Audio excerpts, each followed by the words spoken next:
وَأَطِيعُوا الرَّسُولَ لَعَلَّكُمْ تُرْحَمُونَ لَتَحْسَبَنَّ الَّذِينَ كَفَرُوا مُعْجِزِينَ فِي الْأَرْضِ وَمَأْوَاهُمُ النَّارُ وَلَبِئْسَ الْمَصِيرُ۔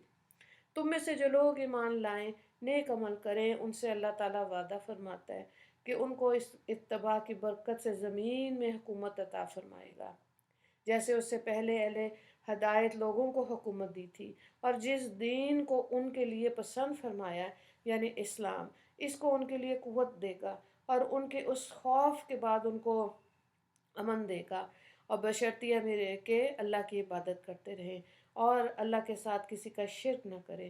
اور جو شخص بعد ظہور کے اس وعدے کے ناشکری کرے گا تو یہ لوگ بے حکم ہیں۔ اور اے مسلمانوں، نماز کی پابندی رکھو، زکوٰۃ دیا کرو اور باقی احکام میں رسول کی اطاعت کیا کرو تاکہ تم پر کامل رحم فرمایا جائے۔ اے انسان، کافروں کی نسبت خیال مت کرنا کہ اس زمین میں بھاگ کر ہم کو ہرا دو گے، اور آخرت میں اس کا ٹھکانہ جہنم ہے اور وہ بری جگہ ہے۔ ان آیات میں صاف بتایا گیا ہے کہ پیغمبر علیہ السلام کے فرما برداروں کو کیا کچھ اس دنیا میں ملنے والا ہے۔ یہاں ضروری ہے کہ آپ اس وقت اور اس حالت کو ذہن میں رکھیں جبکہ ان آیات کا نزول تھا۔ 13 سال تک کفار مکہ کے مظالم خاموشی اور استقلال کے ساتھ سہتے سہتے مسلمان اللہ کے حکم سے ہجرت کر کے مدینہ آ گئے تھے، مگر یہاں بھی شروع میں کافروں نے چین سے بیٹھنے نہ دیا۔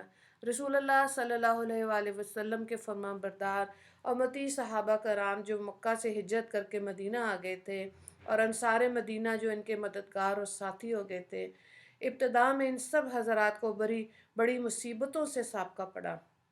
کفار مکہ کی دشمنی کے علاوہ خود یہود مدینہ مخالفت پر کمر بستہ تھے۔ تمام جزیرہ عرب ملک حدود شام کے رہنے والے عیسائی بھی دشمن ہو گئے۔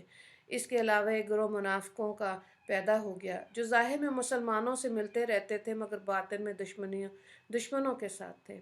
اہل اسلام کو ہر وقت دشمنوں کی یورش کا خطرہ رہتا تھا۔ شبانہ روز خوف کی حالت تھی۔ مسلمان ہر وقت ہتھیار بند رہتے تھے۔ اسی حالت میں ایک بار ایک صحابی نے عرض کیا کہ یا رسول اللہ صلی اللہ علیہ وآلہ وسلم، کیا ہمارے لیے ایسا وقت کبھی نہیں آئے گا کہ ہتھیار کھول کر امن کے ساتھ رہیں اور اللہ کے سوا ہم کو کسی کا خوف نہ ہو؟ نبی کریم صلی اللہ علیہ وآلہ وسلم نے فرمایا، کسی قدر اسی حالت پر صبر کرنا پڑے گا، لیکن پھر ایسی حالت ہو جائے گی کہ تم امن کے ساتھ جلسوں میں چادریں اوڑھے بیٹھے رہو گے اور ہتھیار کا نام بھی نہیں ہوگا۔ اس وقت میں ان آیات کا نزول ہوا جن میں ایک عظیم الشان پیشن گوئی فرمائی گئی اور صحابہ کرام کو بشارت سنائی گئی کہ آج یہ مخالفین سے لرزاں ترساں ہیں، لیکن عنقریب ان کو زمین کی حکومت اور سلطنت دی جائے گی۔ یہ پیغمبر علیہ السلام کے جانشین ہو کر دین حق کی بنیادیں جمائیں گے اور خشکی اور تری میں اس دین الہیہ کا سکہ بٹھا دیں گے۔ اس وقت مسلمانوں کو کفار کا خوف مرعوب نہ کرے گا۔ وہ کامل امن اطمینان کے ساتھ اپنے پروردگار کی عبادت میں مشغول ہوں گے اور دنیا میں امن و امان کا دورہ ہوگا۔ ان مقبول معزز بندوں کی ممتاز شان یہ ہوگی کہ وہ خالص خدائے واحد کی بندگی کریں گے جس میں ذرا برابر شک یا آمیزش نہیں ہوگی۔ صرف ایک خدا کے غلام ہوں گے، اسی سے ڈریں گے، اسی سے امید رکھیں گے، اسی پر بھروسہ کریں گے، اسی کی رضا میں ان کا جینا و مرنا ہوگا۔ کسی دوسری ہستی کا خوف اور ہراس ان کے پاس نہیں بھٹکے گا، نہ کسی دوسرے کی خوشی ناخوشی کی پرواہ کریں گے۔ الحمدللہ کہ حق تعالیٰ کا یہ وعدہ رسول اللہ صلی اللہ علیہ وآلہ وسلم کے چاروں خلفائے راشدین رضی اللہ تعالیٰ عنہم نے کے ہاتھوں پورا ہوا، اور دنیا نے اس عظیم الشان پیشن گوئی کی ایک ایک حرف کا مصادق اپنی آنکھوں سے دیکھ لیا۔ مکہ، خیبر، بحرین، جزیرہ عرب، یمن تو خود آپ صلی اللہ علیہ وآلہ وسلم کی موجودگی میں فتح ہو گیا تھا۔ پھر جب آپ کی خلافت حضرت ابوبکر صدیق رضی اللہ تعالیٰ عنہ نے سنبھالی تو جزیرہ نما عرب کی حکومت کو مضبوط اور مستقل بنایا۔ ایک لشکر جرار حضرت خالد بن ولید رضی اللہ تعالیٰ عنہ کی سپہ سالاری میں بلاد فارس کی طرف بھیجا گیا اور وہاں فتوحات کا سلسلہ شروع کیا۔ شام کے ممالک کی طرف حضرت عبیدہ بن جراح رضی اللہ تعالیٰ عنہ کی عمارت میں اسلام کے جانبازوں کو روانہ فرمایا، جہاں صلیبی نشان گرا کر اسلام کا جھنڈا بلند کیا گیا۔ پھر مصر کی طرف مجاہدین کا ایک لشکر حضرت عمر بن عاص رضی اللہ تعالیٰ عنہ کی سرداری میں روانہ فرمایا۔ پھر حضرت ابوبکر صدیق رضی اللہ تعالیٰ عنہ کے بعد حضرت عمر رضی اللہ تعالیٰ عنہ کی خلافت کا دور آیا، تو تمام ملک شام، پورا علاقہ مصر اور اکثر ملک فارس کا آپ کی خلافت کے زمانے میں فتح ہوا۔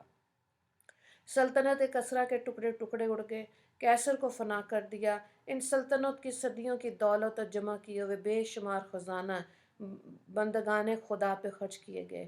پھر حضرت عثمان رضی اللہ تعالیٰ عنہ کی خلافت کا دور آیا، تو مشرق و مغرب تک خدا کا دین پھیل گیا۔ مجاہدین کی تلواریں اللہ کے دین کو دنیا کے گوشے گوشے چپے چپے میں پہنچا دیتی۔ اندلس، قبرص، یہاں تک کہ چین تک آپ کے زمانے میں فتح ہوئے۔ دوسری طرف مدائن، عراق، خراساں سب فتح ہو گئے۔ سلطنت خاقان خاک میں مل گئی۔ عالم میں سب سے بڑا اقتدار اہل اسلام کا ہو گیا، اور نبی کریم صلی اللہ علیہ وآلہ وسلم کے بعد 30 سال بہت ہی قوت اور شوکت کے رہے۔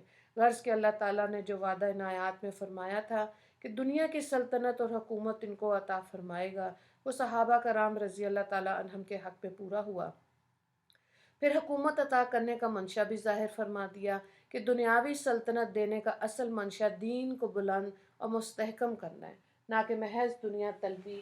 یہی سبب ہے کہ جب مسلمانوں نے بھی حکومت اور سلطنت کی اصل غرض کو فراموش کیا، سلطنت کو صرف ظاہری برتری اور نام و نمود کا ذریعہ بنا لیا اور دین کی حمایت اور اشاعت کو پس پش ڈال دیا، تو اللہ نے ان سے ظاہری شوکت اور جلال بھی چھین لیا۔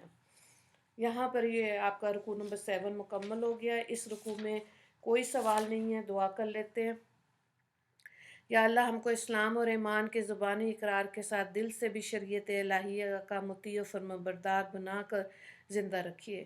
قرآنی احکام و شرعی قوانین کے آگے ہماری گردنیں ہمیشہ جھکی رہیں۔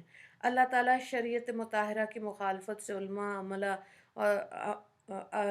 اور عملاً ہم سب کو محفوظ رکھے، اور ظاہر میں باطن میں دل و جان سے کامل اتباع شریعت الہی نصیب فرما دیجیے۔